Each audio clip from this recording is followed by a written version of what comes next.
Okay, last class में हमने integration start किया था, जिसमें हमने उसके सारे जो बेसिक फार्मूलाज हैं उनको स्टडी किया था और वो क्वेश्चंस किए थे कि जो हमने फंक्शन को ढूंढा उन फार्मूलाज में से और सीधा फार्मूला अप्लाई कर दिया। लेकिन हर बार हमें फंक्शन ऐसा तो नहीं मिलता ना, तो हमें क्या करना पड़ता है, कुछ टेक्निक्स को फॉलो करना पड़ता है कि हम फंक्शन को उन फार्मूलाज के ऊपर लेकर आ जाएं। तो सबसे पहले हम कुछ उनके सिंबल्स देख लेते हैं कि अगर हमारे को ये वर्ड्स कभी क्वेश्चन में मिलेंगे तो उनका मीनिंग क्या होगा। सपोज यहाँ पर कोई फंक्शन है, जैसे मान लो एफ एक्स एक्स स्क्वायर हो सकता है, एक्स क्यूब हो सकता है, या any function F X D X. तो इसका ये मतलब है, इसको ऐसे पढ़ेंगे, integral of F with respect to X. जैसे differentiating y with respect to x होता था, ऐसे यहाँ पर भी integral of y with respect to x, जहाँ पर कि एफ एक्स जो है इंटीग्रेंड है और x उसका वेरिएबल ऑफ इंटीग्रेशन है। एफ एक्स क्या है, integrand, and x is variable of integration. And integral of f means a function f such that fx dash x is equal to fx। c constant of integration है जो कि किसी real number का part हो सकता है। जैसा कि मैंने पहले कहा कि अब हम मेथड्स ऑफ इंटीग्रेशन में देखेंगे। इन पार्ट 1 वी कवर्ड फॉर्मूले and questions based upon functions which were readily obtainable from derivatives of some functions and so were based upon search of those functions। हमें सिर्फ उनको फंक्शन को search करना था और फॉर्मूला उसके अंदर कर देना था अप्लाई। पर अब ऐसा नहीं हुआ। This technique is not suitable for many functions, so some special techniques are to be applied for those। in this part we will start that part कि हमारे को सर्च करना पड़ रहा है उसको। उसमें तीन बेसिक मेथड कौन से हैं? First is method of substitution, second is integration by partial fraction, and third is integration by parts. तो आज मैं जो पार्ट ले रही हूँ that is method of substitution. उसको भी मैंने कुछ पार्ट्स में डिवाइड किया है। सबसे पहले देखना है कि इस मेथड ऑफ सब्स्टिट्यूशन में होता क्या है। देखो, मेथड ऑफ सब्स्टिट्यूशन में क्या होगा, आपको क्वेश्चन में कोई एक फंक्शन भी मिलेगा और उसका डेरिवेटिव भी मिलेगा। अगर आपको सब्स्टिट्यूट करना पड़ रहा है तो फंक्शन और डेरिवेटिव वो हमें क्वेश्चन में से ढूंढना होगा कि कौन सा फंक्शन है और कौन सा उसका डेरिवेटिव है। नंबर 1 पहली बात तो ये होगी कि हमारे पास एफ एक्स और एफ डैश एक्स की सर्च होगी। Number 2, most of the times numerator should be 1।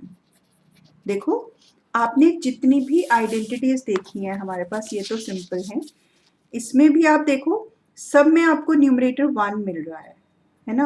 1 1 1 1 हर जगह 1 है, यहाँ पर भी 1 है, इसमें भी 1 है, इनमें देखो यहाँ पर भी 1 है। अगर हमारा फंक्शन डिनोमिनेटर में है पूरा का पूरा तो न्यूमरेटर 1 है।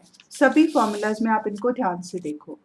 तो इसका मतलब अगर न्यूमरेटर 1 नहीं है तो हमें कोई ऐसा फंक्शन ढूंढना पड़ेगा कि हमारा न्यूमरेटर 1 हो जाए। तो अभी देखते हैं कैसे करते हैं इसको।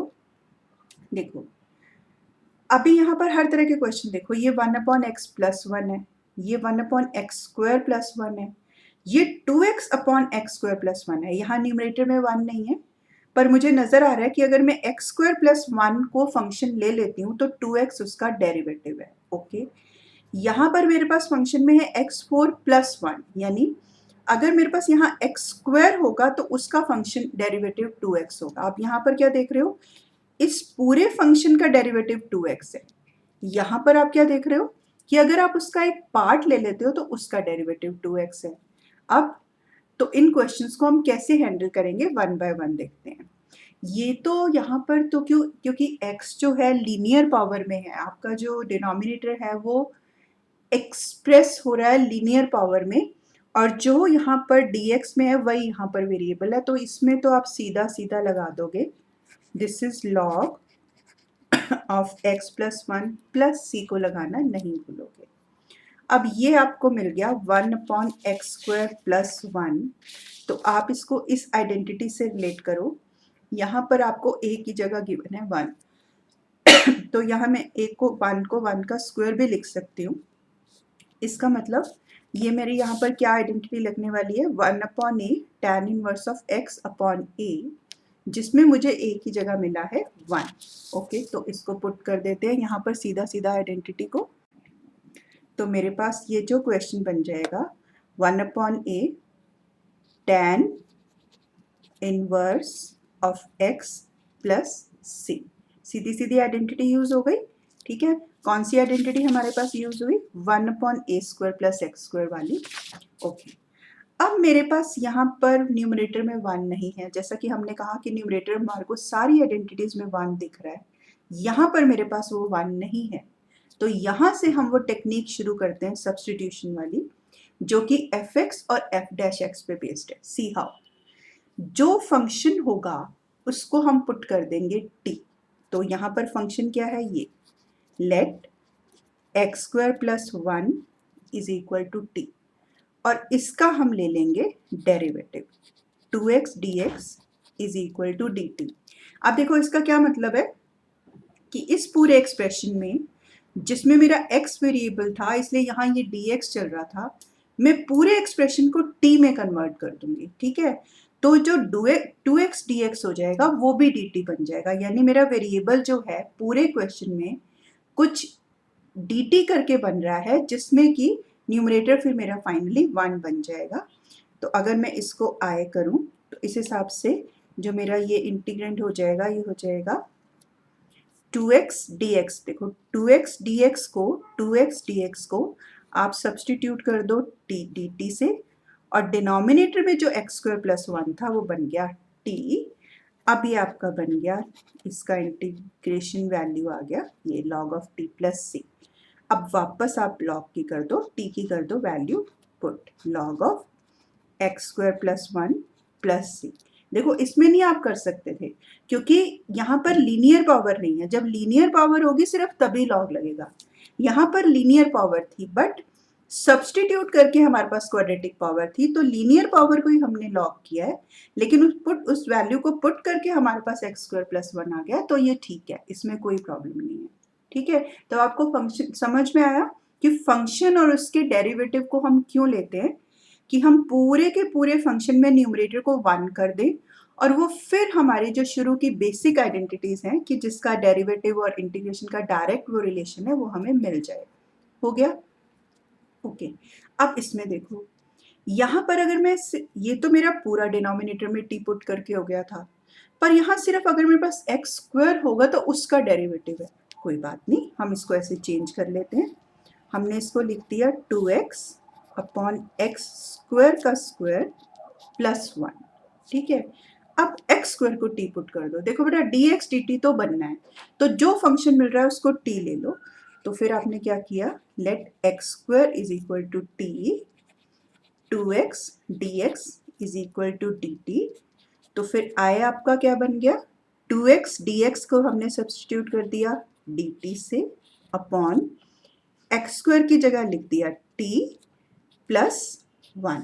अब देखो आपको फिर से ये सीधी सीधी आइडेंटिटी मिल गई, 1/a² plus x² is equal to 1/a tan inverse of x upon a। यहाँ पर हमारे पास a की जगह क्या है 1, तो मैं सीधे यहाँ पर ये आइडेंटिटी लगा रही हूँ, is equal to 1/a tan inverse of x की जगह मेरे पास फिलहाल अभी क्या है t, और a की जगह क्या है 1 प्लस c। तो इसका मतलब ये मेरे पास बन गया tan inverse of x² plus c, क्योंकि यहाँ मैंने t की जगह x² लिखा था। तो आपको पैटर्न समझ में आ रहा है। यहाँ पर जो मैंने how to deal with powers of x में ना हर वो डिफरेंट टाइप का क्वेश्चन दिया है, जिसमें कि आपको कोई भी क्वेश्चन आपको मिलेगा, आप उसको इससे रिलेट कर सकते हो। सो आप इनको एक अलग जगह लिख लो, ताकि जब भी आपको कोई क्वेश्चन मिले आप इससे उसको रिलेट करके उसका सोल्यूशन कर पाओ। अब यहाँ पर हमारे पास इसकी जो पावर है वो एक रैशनल नंबर है, और आप ध्यान से देखो हमारे पास कोई भी फॉर्मूला ऐसा नहीं है। देखो होल के ऊपर तो स्क्वायर रूट है, लेकिन इंडिविजुअल के ऊपर स्क्वायर रूट हमारे पास कोई भी फंक्शन ऐसा नहीं है। ये तो सब बेसिक फंक्शंस हैं, कोई आपको ऐसा नहीं दिख रहा कि जो इंडिविजुअल फंक्शन है और उसके ऊपर स्क्वायर रूट है, होल के ऊपर है। बाकी सबके ऊपर जो पावर है सब होल नंबर में है। इसका मतलब क्वेश्चन तो ये भी हमें रीराइट करना पड़ेगा। कैसे? अब इसमें क्या और दिक्कत है कि इसके न्यूमरेटर में भी 1 है, तो ऐसी ऑप्शंस भी आती हैं कि ज़रूरी नहीं कि आपको न्यूमरेटर में 1 मिला है तो क्वेश्चन आपका फॉर्म्ड ही है ना? तो उसमें आपको उसमें भी फॉर्म करना पड़ सकता है। अब मुझे इसमें क्लियरली नज़र नहीं आ रहा, but let's start. Root X मुझे तंग कर रहा है ना, तो मैं रूट एक्स को टी पुट कर देती हूँ। ठीक है, लेट, और ये मेरा 1 वैसे ही डेरिवेटिव में 0 हो जाएगा, मैं तो पूरे को ही टी पुट कर देती हूँ। 1 plus root x is equal to टी।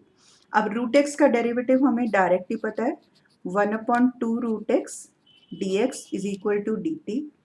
अब हमारे पास तो यहाँ 1/2 रूट एक्स डी एक्स में कोई फॉर्म नहीं है, तो मुझे रूट एक्स को ले जाना पड़ेगा यहाँ।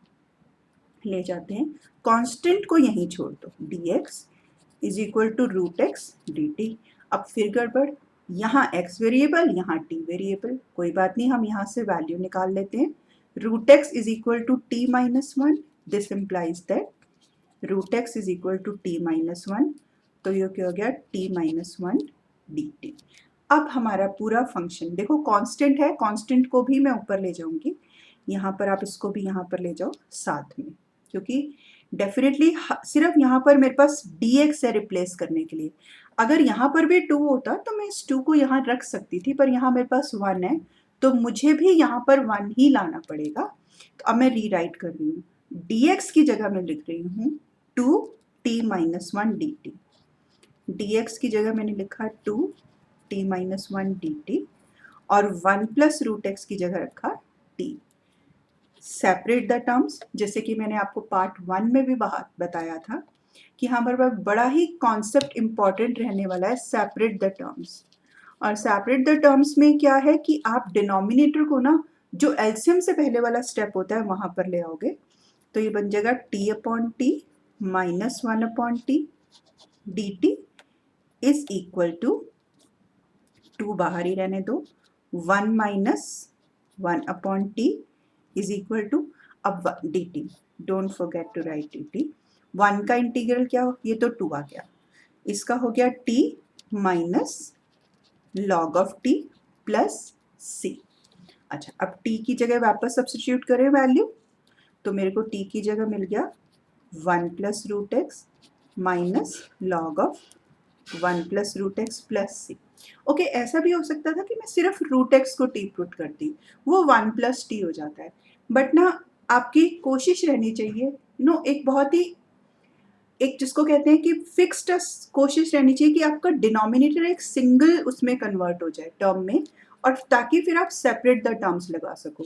अगर मैं यहाँ पर रूट एक्स को भी सिर्फ टी पुट करती, आंसर मेरा तब भी निकल जाता।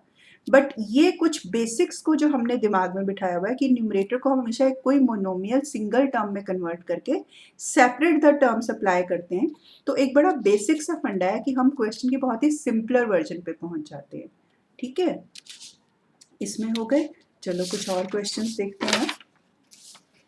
ओके, अब आप ये देखो, again this is a particular type.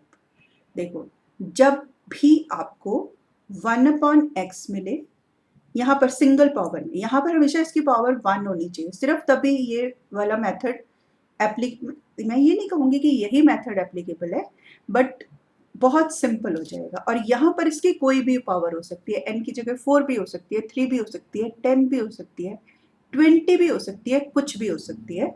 आप इस क्वेश्चन को बहुत ही इम्पॉर्टेंट मानकर चलना, क्योंकि इसमें हम 2-4 नई चीज़ें सीखने वाले हैं। सी, अब आप क्या करो, इसको भी x raise to power n बना दो। जैसे ऐसा हमारे पास कोई फॉर्मूला भी नहीं है और इसमें हमारे पास कोई डेरिवेटिव भी नहीं है, तो डेरिवेटिव आप बना दो। देखो, हमारा बेसिक फंडा यही है कि फंक्शन और उसका डेरिवेटिव हमें चाहिए, नहीं मिल रहा बना दो। ओके, तो आप क्या करो, यहाँ पर इस फंक्शन को x raise to power n minus 1 से न्यूमरेटर और डिनोमिनेटर दोनों को मल्टीप्लाई कर दो। अब देखो क्या हो रहा है, यहाँ पर आपको मिल गया x raise to power n minus 1, ये x इस x raise to power n minus 1 से मल्टीप्लाई करके बन गया x raise to power n, और ये आपके पास था x raise to power n plus 1।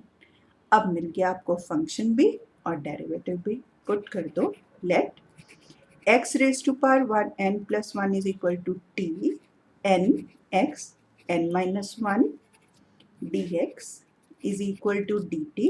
अब मेरे पास यहाँ n नहीं है और n वैसे भी कांस्टेंट है, तो x raise to power n minus 1 dx is equal to dt by n। अब हम क्या करेंगे, हम जो हमारे को बेसिक फंक्शन x में मिला था, हम उस पूरे के पूरे फंक्शन को t वेरिएबल में कन्वर्ट करने वाले हैं। तो x raise to power n minus 1 dx की जगह तो आ गया मेरे पास dt, ये रहा dt बाय n। तो ये जो मेरा i बन जाएगा, कांस्टेंट ये आ गया बाहर, इसकी जगह आ गया dt, ये x raise to power n था, इसकी जगह आ गया t माइनस 1, इसकी जगह आ गया t। अच्छा, इस टाइप के क्वेश्चंस को सॉल्व करने के लिए हमारे पास एक बहुत ही डिफरेंट एल्गोरिथम है, बट मैं आपको इसके अंदर एक बहुत ही अच्छा सा शॉर्टकट ना कहो, एक ऐसा तरीका बताऊंगी कि एक्चुअली इंटीग्रेशन में इतने सारे एल्गोरिथम्स हैं ना, कि अगर आप उन एल्गोरिथम्स को लर्न करने लगोगे ना, तो आधा दिमाग तो वहीं लग जाएगा। तो क्यों ना हम कुछ ऐसी टेक्निक्स देख लें कि हमें उसको मिनिमम एल्गोरिथम्स के ऊपर जाना पड़े। देखो, मैं इसमें ना न्यूमरेटर को रीराइट करूंगी कि कोई फर्क नहीं पड़ेगा। सपोज मैंने t माइनस 1 माइनस टी लिखा, कोई फर्क पड़ा, माइनस साइन आ गया, है ना। तो इसका मतलब यहाँ मेरे पास माइनस साइन आ गया, तो मैं कुछ और कर सकती हूँ, मैं इसको t माइनस 1 लिख देती हूँ। इसमें यही डिनोमिनेटर वाली दोनों टर्म्स होनी चाहिए। तो अब मेरे पास प्लस 1 आ गया, यहाँ पर भी 1 था, यहाँ पर भी 1 आ गया। अगर मैं इस तरह से लिख रही थी तो मुझे माइनस 1 मिल रहा था, तो वो गलत हो जाता, साइन ठीक रहना चाहिए। अब मैंने लिख दिया t माइनस 1 और t। अब देखो फिर से यूज हो गया, क्या यूज हो गया, सेपरेट द टर्म्स। एक तो ये यूज हुआ, ये शॉर्टकट अगर आपने ले लिया। हाँ, लेकिन इसमें पता है जरूरी क्या है, कि ये और ये जो दोनों फैक्टर्स है ना, इनकी पावर सेम होनी चाहिए। Best step, if power is same. अगर ये दोनों स्क्वायर होते तो भी लिख देते, तब भी टी स्क्वायर से टी स्क्वायर कट जाता है ना। तो okay, now again separate the terms. तो मैंने t upon T minus 1 into T किया, तो t से t कट के मेरे पास बच गया ये माइनस। जब इसमें टर्म्स को सेपरेट किया तो मेरे पास बच गया 1 upon T and this is dt। सी, हमारे को कोई एल्गोरिथम नहीं लगाना पड़ेगा। अभी जब आप आगे बढ़ोगे तो आप देखोगे कि बहुत सारे एल्गोरिथम्स हैं, बट इन क्वेश्चंस में जिसमें हमें पावर सेम मिल जाती है, तो हम ऐसे इसको डायरेक्ट लगा देंगे। ओके, तो मेरे पास ये बन गया 1 upon n log of t minus 1 minus log of t plus c 1 upon n। देखो यहाँ ना हम पहले ही log of m minus log of n को log of m upon n लिख देते हैं, फिर t की वैल्यू पुट कर देंगे। आप पहले कर दोगे तो भी कोई बड़ी बात नहीं है। This is 1 upon n log of x raise to power n plus 1 minus 1 x raise to power n upon x raise to power n plus 1 plus c and it's done. ठीक है, ओके, इसको अच्छे से कर लो। ये आपको question कई बार आता है, और अगर आपको ये टाइप ध्यान होगी तो देखना आपका कितनी जल्दी सॉल्व हो जाएगा। नाउ अब हम आते हैं इस क्वेश्चन में, ये फिर आप इसको एस टाइप लो कि जहां पर आपको पावर मिल गई रैशनल, है ना। अब ये रैशनल पावर का आपने देखा, अभी पहले भी हमने रूट एक्स का जब क्वेश्चन सॉल्व कर रहे थे, कि हमारे पास एज सच कोई भी रैशनल पावर में क्वेश्चन नहीं है जिसमें अकेले एलिमेंट के ऊपर रैशनल पावर हो। तो आप क्या करोगे, देखो, again some fix steps, 1 upon X square, एक बड़ा ब्रैकेट लगाओ, इसमें से x4 को निकाल लो कॉमन, तो आपके पास क्या बचा, ये, और होल की पावर कर दो 3/4, और ये ऊपर आ गया dx। ये स्टेप आपको समझ में आया। इसको आप छोड़ो एज इट इज, एक बड़ा स्क्वायर ब्रैकेट लगाओ, जो अंदर का ब्रैकेट है उसमें जो हाईएस्ट पावर वाला नंबर है उसको निकाल लो। तो ये आपका अभी अंदर ब्रैकेट में बच गया 1 + 1 upon x raise to power, और इस पावर को रहने दो एज इट इज। अब दोनों फैक्टर्स पे पावर लगा दो अलग अलग, 1/x², ये तो बाहर है, इसका कोई उस रैशनल पावर से इसका तो कोई लेने देना नहीं है। अब ये बन गया x⁴ इंटू 3/4 और 1 plus 1/x4 raise to power 3/4 dx। ये आपके पास कट गया, ये आपका आ गया 1/x⁵,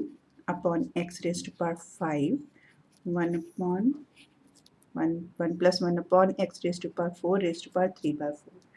अब एक चीज़ हम बड़ी अच्छी समझते हैं, देखो अगर मुझे इसका डेरिवेटिव लेना है, सपोज इसका डेरिवेटिव लेना है, तो एक चीज़ आप दिमाग में रखो कि ओरल भी ले सकते हो कि जो भी पावर है उसको रखो ऊपर।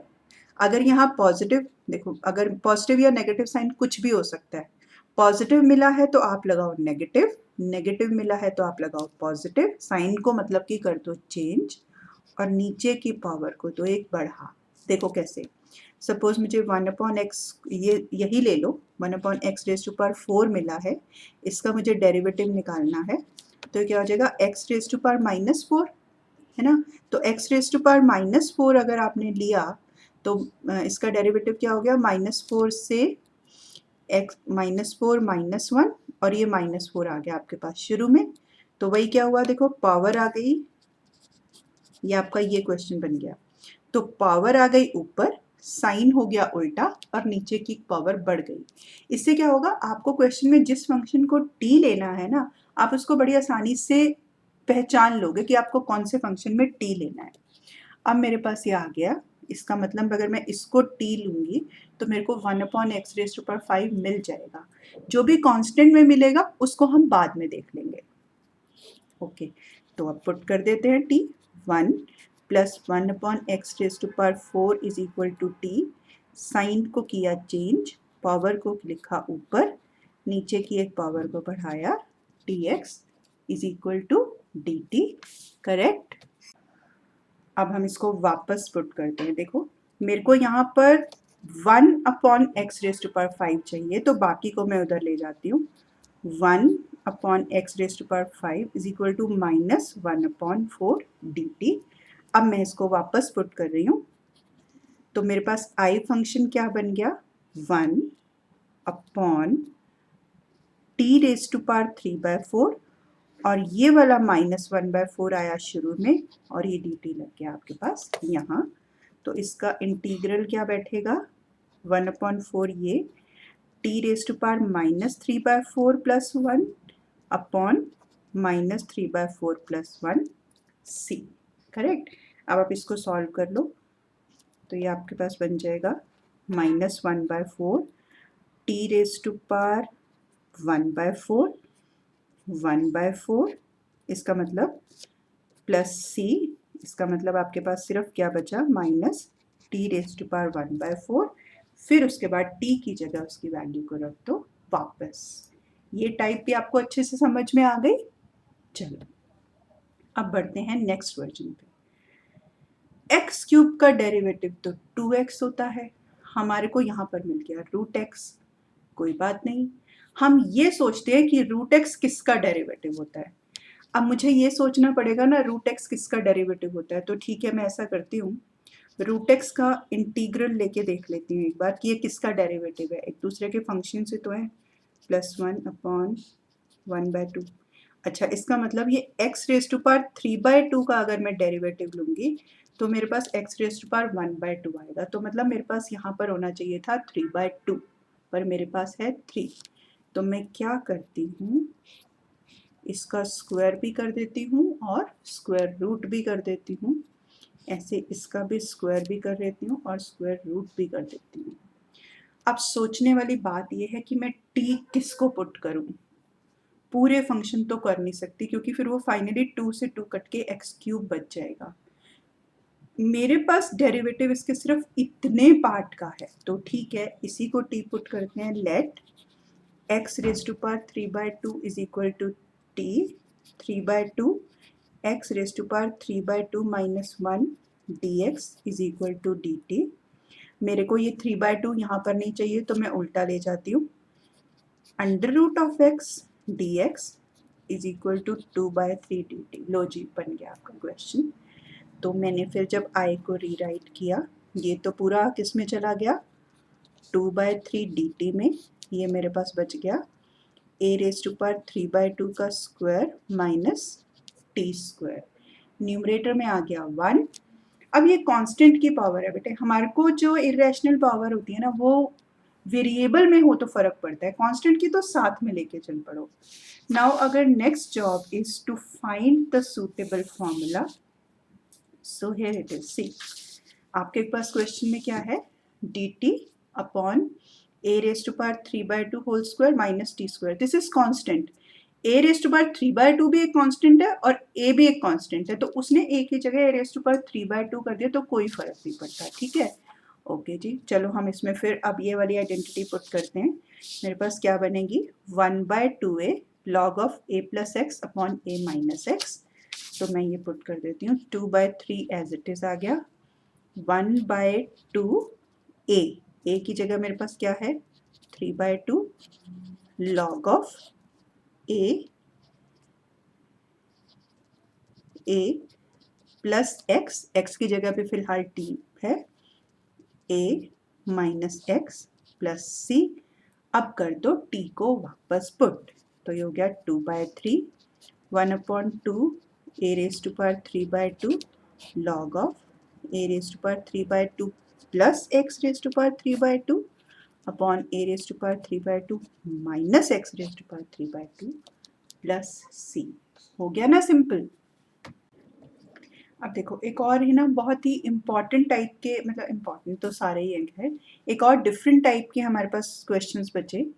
अब देखो उसमें ऊपर तो पावर है क्वाड्रेटिक और नीचे है बाई क्वाड्रेटिक, आपके पास एक्सप्रेशन है।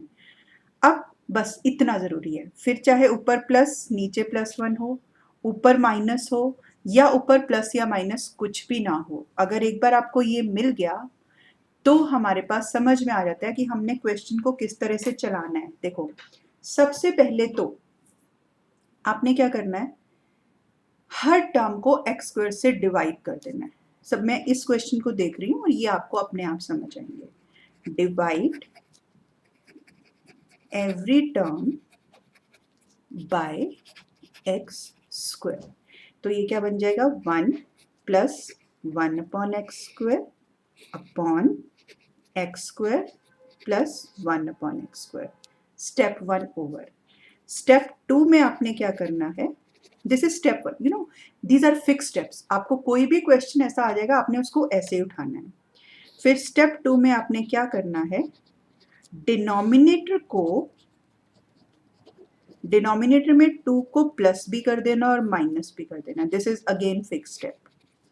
Now the trick comes, see 1 + 1/x²। अब हमारे को पहले सोचना पड़ेगा ये किसका डेरिवेटिव है, 1 + 1/x² किसका डेरिवेटिव है, x यहाँ पर होगा जिसकी वजह से 1 रहा होगा, है ना।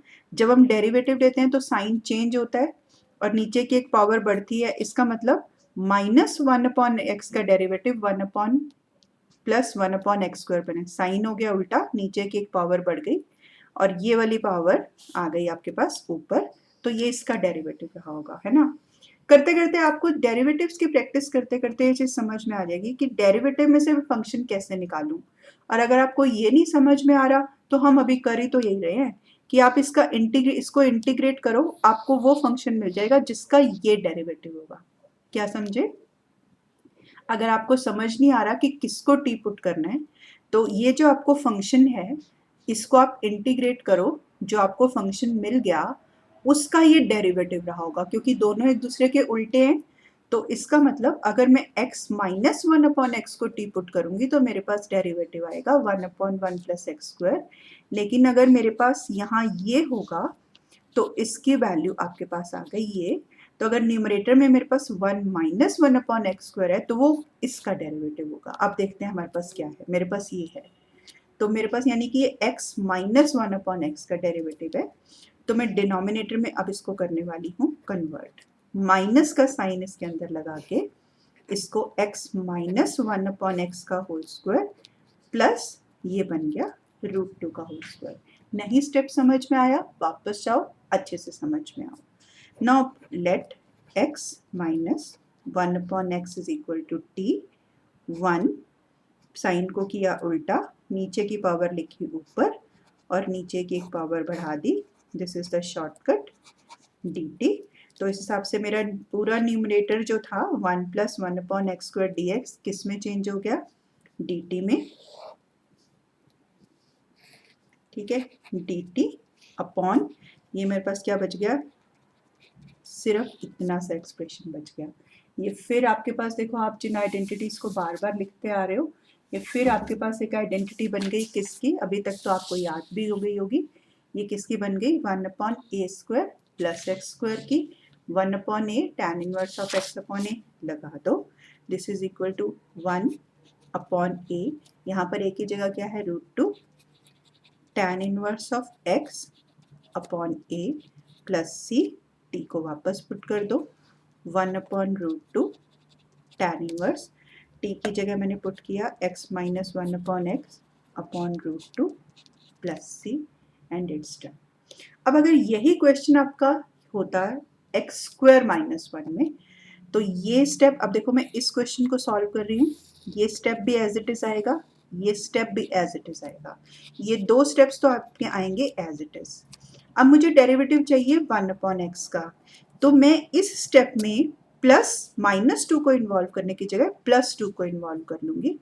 तो ये जो मेरे पास स्टेप बन जाएगा, ये बन जाएगा 1/1 + x², x प्लस सॉरी यहाँ पर माइनस था, 1 का होल स्क्वायर -√2 का होल स्क्वायर, सी, और फिर इसमें आप a² - x² की आइडेंटिटी लगा दो। अब इसके अंदर आप क्या करोगे, अगर इसको t पुट करोगे तो ये डेरिवेटिव बनके खत्म हो जाएगा, समझ रहे हो, इसको अपने आप करके देखना और इसका आंसर चेक करना। अब आपके पास ये क्वेश्चन आया, तो भाई ये तो हमें चाहिए ही चाहिए, तो अब आप इसको क्या करो, +1 - 1 करके फिर उसको आप इस तरह से आइडेंटिटी बना लो, ठीक है।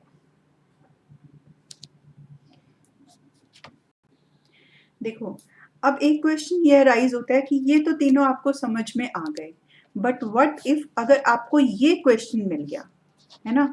इस क्वेश्चन को बेटा मैंने अभी लिया नहीं है, क्योंकि जो आपका सेकंड पार्ट है ना, बाय पार्शियल फ्रैक्शन, ये क्वेश्चन उससे सॉल्व होगा। सो अगर आपको लग रहा है कि मैंने इस टाइप के क्वेश्चन को अभी नहीं लिया है, तो वो क्योंकि पार्शियल फ्रैक्शन का पार्ट है इसलिए नहीं लिया है, बट जो क्वेश्चन आपके सब्सटीट्यूशन से सॉल्व होने वाले हैं, उसमें जितनी भी x की पावर्स पॉसिबल है, मैंने उन सब क्वेश्चंस को इकट्ठा ले लिया है। तो आज हमने क्या किया था, आज हमने बेसिकली कि हमने मेथड ऑफ सब्सटीट्यूशन के ना क्वेश्चंस को पार्ट्स में डिवाइड कर दिया है, जिसमें कि सबसे पहले वाला पार्ट है how to deal with powers of x, उसमें इस टाइप के क्वेश्चंस हैं। और फिर नेक्स्ट टाइम हम और क्वेश्चंस को लेंगे, इसी का ही बी पार्ट, जिसमें हमारे पास डिनोमिनेटर में क्वाड्रेटिक एक्सप्रेशंस होंगे सारे, और जो कंप्लीटिंग द स्क्वायर से सॉल्व होते होंगे, मतलब जिनको हम फैक्टराइज नहीं कर पाएंगे, उनको हम सेकंड इसके मेथड ऑफ सब्सटीट्यूशन के बी पार्ट में लेंगे। तो आप प्लीज एक बार सबको इनको सॉल्व करके जरूर देखना, तो उससे आपका क्या होगा, एक एक करके अगर आप टाइप करोगे तो इंटीग्रेशन उतना भी मुश्किल नहीं लगेगा, ठीक है। बाय बच्चों।